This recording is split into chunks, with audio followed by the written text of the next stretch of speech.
What is CAM reconciliation, and why does a tenant sometimes get a surprise bill months later? Throughout the year, tenants pay estimated CAM charges, covering shared costs like landscaping and parking lot repairs.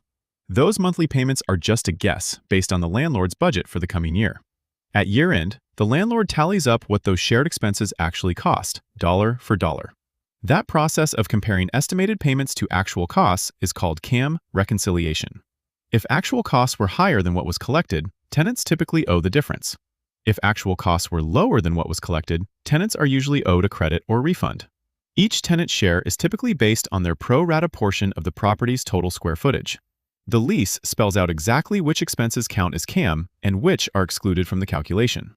Tenants often have audit rights, letting them review the landlord's records to verify the reconciliation is accurate.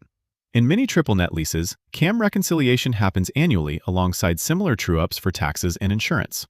Landlords should keep clean, organized records all year, since messy books make reconciliation slow and disputed. Disputes usually center on whether an expense was properly includable or whether the allocation method was fair. Clear lease language on CAM caps, exclusions, and allocation methods prevents most of these disagreements up front.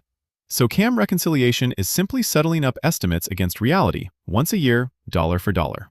This is educational, not legal or accounting advice. Always consult a qualified professional.